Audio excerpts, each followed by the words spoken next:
दोस्तों, एक 12-13 साल की लड़की की शादी एक 14 साल के लड़के से कर दी जाती है। लेकिन इन दोनों की शादी इतनी कच्ची उम्र में हो जाती है कि इन दोनों को यह पता भी नहीं होता है कि शादी क्या होती है, शादी के बाद क्या करते हैं, पति पत्नी क्या होते हैं। दोस्तों, दोनों के शादी के लगभग 2 साल बीत जाते हैं। दोनों एक साथ रहने लगते हैं, लेकिन दोनों पति पत्नी वाले रिश्ते नहीं बना पाते हैं। उसके बाद जो पति होता है वह कमाने के लिए मुंबई चला जाता है, और जब वह मुंबई चला जाता है तो वो 1-2 साल के लिए नहीं बल्कि लगभग 13 साल तक के लिए मुंबई में ही रह जाता है। आखिर कहाँ फंस जाता है, क्या हो जाता है, इसकी भी कहानी बड़ा दिलचस्प है। लेकिन उसके बाद उसे जब अपने घर की याद आती है और फिर जब अपने घर वापस लौट कर आता है तो देखता है कि उसकी पत्नी अब किसी और की हो चुकी है और उसका एक बच्चा भी है। लेकिन दोस्तों, उसके बाद जो होता है वह बड़ा ही अनोखा है।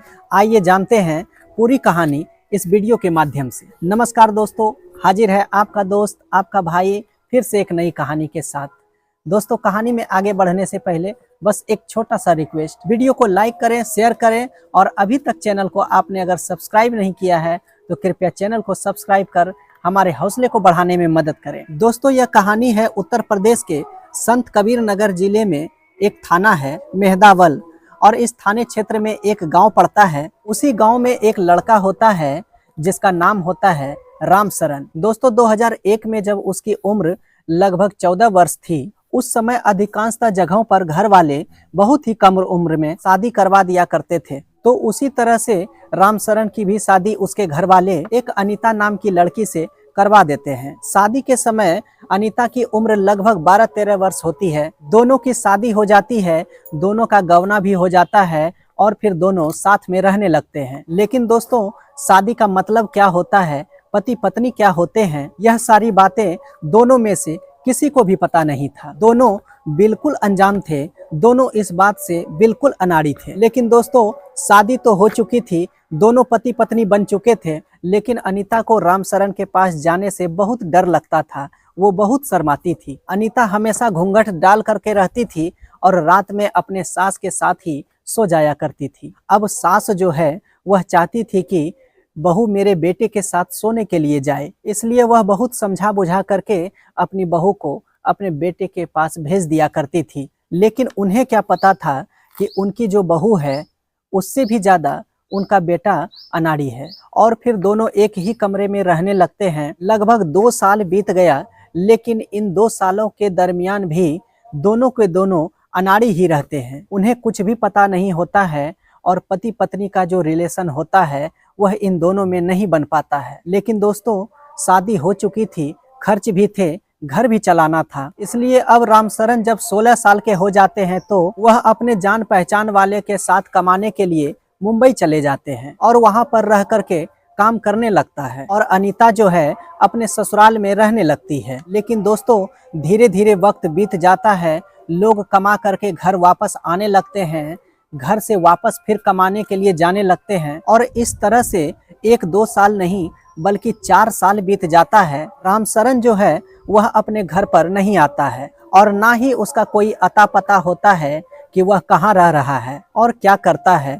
उस जमाने में फोन और मोबाइल का ज़्यादा सुविधा था नहीं। 2001 में रामशरण की शादी हुई थी और 2003 में रामशरण कमाने के लिए गया हुआ था। अनीता और उसके घर वाले चिट्ठी लिखा करते थे और उसके पुराने पते पे भेजा करते थे, लेकिन उधर से कभी भी कोई रिप्लाई नहीं आता था। धीरे धीरे इस तरह से समय बीतते चला गया और 8 साल बीत गया, फिर भी कोई जवाब नहीं आया, कोई पता नहीं आया। उसके बाद फिर 10 साल बीत गया, लेकिन अभी तक भी रामशरण का कोई पता नहीं था। उसके गांव के आदमी को भी कुछ पता नहीं था कि रामशरण कहाँ है और क्या कर रहा है। अब इधर अनीता जो थी उसकी उम्र लगभग 24-25 वर्ष हो चुकी थी। दोस्तों, अनीता अब लगभग हमेशा उदास रहने लगी थी। उसे भी औरों को देख करके लगता था कि मेरा भी घर परिवार अच्छा होता, मेरे भी बच्चे होते, और ऊपर से जो पास पड़ोस के लोग थे, रिश्तेदार थे, वो सभी ताना भी मारने लगे थे, कहने लगे थे अपने ही पति को खा गई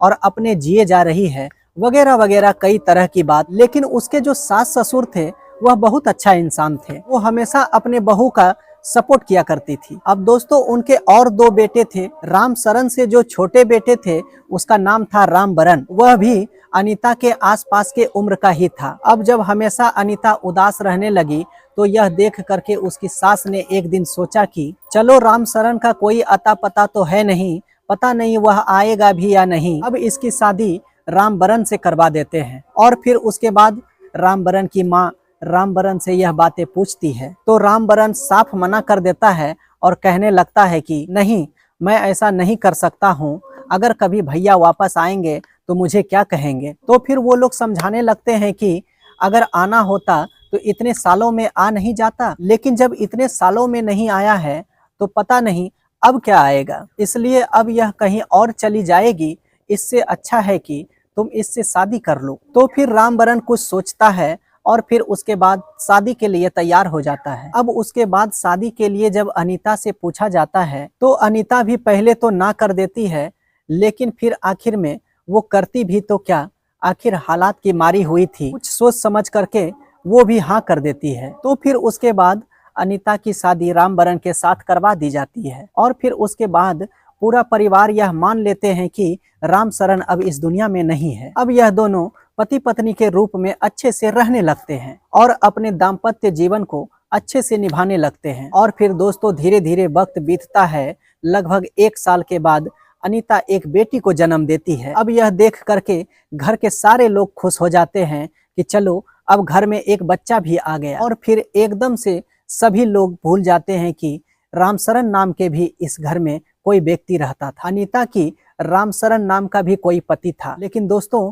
यह सोचना सबका गलत था, क्योंकि रामशरण अभी जिंदा था, मुंबई में ही था, बस कहीं फंसा हुआ था। अब दोस्तों इधर शादी के लगभग 2 साल बीत गए थे, तब तक रामशरण को मुंबई गए हुए लगभग 13 साल बीत चुके थे। तब जाकर रामशरण को अपने गांव की याद आता है, अपने घर की याद आता है और फिर वो 2014 में मुंबई से अपने घर वापस आता है। गांव के बाहर बस से जैसे ही वह उतरता है, गांव वाले को अपने आंखों पर विश्वास नहीं होने लगता है। फिर सभी लोग कहने लगते हैं कि रामशरण आ गया, रामशरण आ गया, रामशरण आ गया। दोस्तों वह घर पर आते उससे पहले ही गांव वाले में से कोई उसके घर पर खबर दे देता है कि आपका बेटा रामशरण आ गया। अब दोस्तों अनीता जैसे ही यह बात सुनती है, वह खाना बना रही थी और यह बातें सुन करके उसकी तो खुशी का ठिकाना ही नहीं रहता है। लेकिन अगले ही पल उसे याद आता है कि उसने तो शादी कर ली है और उसके एक बच्चे भी हैं। अब उससे कैसे सामना करेगी,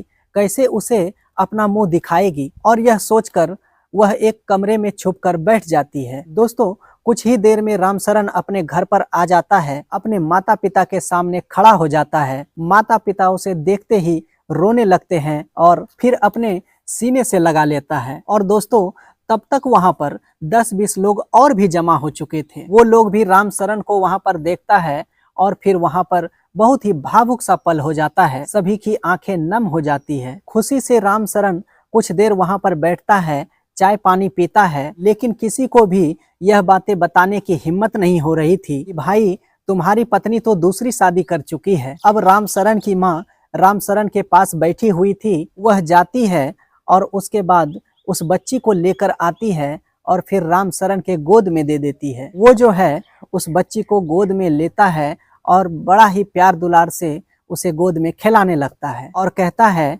बहुत प्यारी बच्ची है। किसकी बच्ची है? तो वहाँ के लोग बताते हैं कि यह रामबरन की बेटी है। तो रामशरण कहता है रामबरन की शादी हो गई? कहाँ हुई, कब हुई? अब उसकी माँ जो है वह बताती है कि हाँ रामबरन की शादी हो गई और उसकी जो पत्नी है वह तुम्हारी पत्नी है, तुम्हारी पत्नी से ही उसकी शादी हुई है। अब दोस्तों जैसे ही वह यह बात को सुनता है, उसकी तो पैरों तले जमीन खिसक जाता है और फिर कहता है क्या बात कर रही हो, मेरी पत्नी की शादी तुम रामबरन से कैसे कर दी, वो कैसे ऐसा कर सकती है? तो उसकी माँ कहती है बेटा हम ही लोगों ने करवाई है, तुम्हारा तो कोई अता पता था नहीं। जब 10 साल बीत गया तब तक भी तुम्हारा अता पता कहीं नहीं था, तो हम लोगों ने ही समझा बुझा कर दोनों की शादी कर दी। अब तुम जो भी सजा दो हम सभी को मंजूर है, लेकिन बेटा तुम ही सोचो, जो पत्नी 13 साल तक अकेले रहेगी और उसका पति नहीं आएगा तो वह जवान पत्नी कहाँ जाएगी, आखिर क्या करेगी? कहीं और चली जाती तो उससे अच्छा हम लोगों ने सोचा कि रामबरन को ही समझा बुझाकर शादी करवा देते हैं, और वही किया। खैर तुम चिंता मत करो, तुम्हारी भी शादी कहीं अच्छे से जगह पर करवा देंगे। लेकिन रामशरण कहता है नहीं, मैं तो अपनी पत्नी के साथ ही रहूंगा। तो फिर इस पर लोग कहते हैं कि तब अब तुम्हारा भाई कहाँ जाएगा, और उसके तो एक बच्चे भी हैं।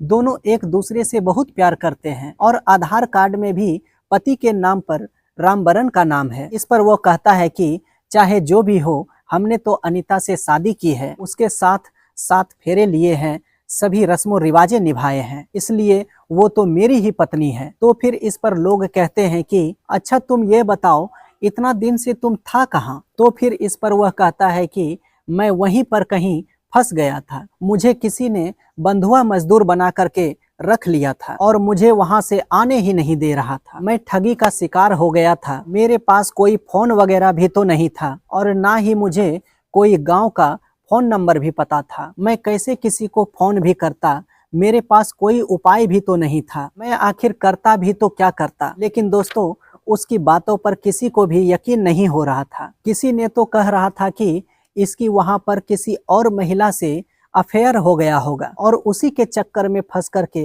रह रहा होगा और उसी की जरूरत पूरा कर रहा होगा। अब उस महिला का जब काम निकल गया, वह बूढ़ी हो गई, उसके बच्चे भी बड़े हो गए होंगे, तो उस महिला ने इसे अपने घर से निकाल दिया और उसके बाद फिर इसे अपने गांव की याद आई, इसलिए ये अब फिर 13 साल के बाद अपने गांव वापस लौट कर आ गया है। अब दोस्तों, इसमें सच्चाई क्या थी, यह बातें तो रामशरण जाने या फिर ऊपर वाला जाने। लेकिन रामशरण जो कह रहा था, उसकी मासूमियत को देख करके लग नहीं रहा था वह झूठ बोल रहा है, इसलिए वह जो कह रहा था गांव वाले भी उसकी बात को ही सच मान लेते हैं। लेकिन फिर बात अब यहाँ फंस रहा था कि अब क्या होगा। तो रामशरण कहता है कि चलो कोई बात नहीं है, अगर मेरा भाई अनीता से शादी कर लिया है तो वह उसके साथ रहेगा, लेकिन मैं भी उसके साथ रहूंगा, मुझे कोई आपत्ति नहीं है, हम तीनों एक साथ रह लेंगे। लेकिन दोस्तों, वहाँ के लोग कहने लगे कि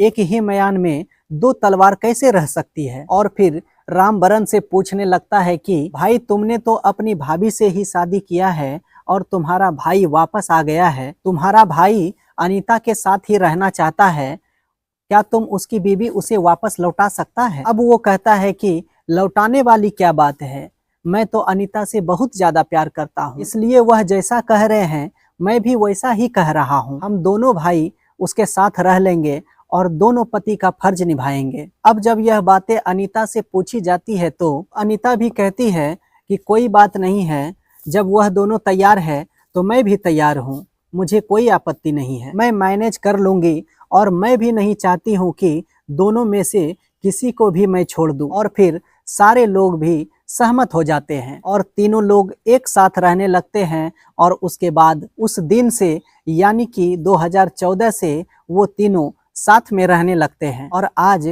2024 भी बीत चुका है, यानी कि 10 सालों में रामशरण से जो उसके पहले पति हैं उससे उसको 2 बेटे होते हैं और जो रामबरन होता है उसका छोटा भाई, उससे तो पहले ही एक बेटी थी, एक और बेटा उससे भी होता है। कुल मिलाकर अनीता के 4 बच्चे हैं, 2 रामशरण से और 2 रामबरन से। आज तक अनीता कहती है कि कभी भी मुझे इन दोनों ने निराश नहीं किया है और मैं भी इन दोनों को कभी निराश नहीं किया। हम जो है तीनों आपस में मैनेज कर लेते हैं, हमें किसी चीज की कोई दिक्कत नहीं है, ताना मारने वाले ताना मारते रहे, हम तीनों लोग बड़े अच्छे से रहते हैं, हम तीनों लोग एक साथ ही एक ही बेड पर सो जाते हैं और जो बच्चे हैं वो अपने दादा दादी के साथ सो जाते हैं। रामशरण की माँ से जब पूछा गया तो वह कहती है कि जो भी हुआ वो सब ऊपर वाले की मर्जी से हुआ और जो भी हुआ सब अच्छा हुआ। दोस्तों, कुछ इस तरह से एक अनोखी कहानी वायरल हो रही है, जो भी है सच्चाई है। अब दोस्तों, आप लोग ही कमेंट के माध्यम से बताएं कि इन लोगों ने सही किया या गलत किया और इन तीनों में से सबसे ज्यादा मजे किसके हैं। आपकी क्या राय है, हमें कमेंट के माध्यम से जरूर बताएं। मिलते हैं फिर किसी नई कहानी के साथ, तब तक के लिए मुझे दीजिए इजाजत। जय हिंद, जय भारत।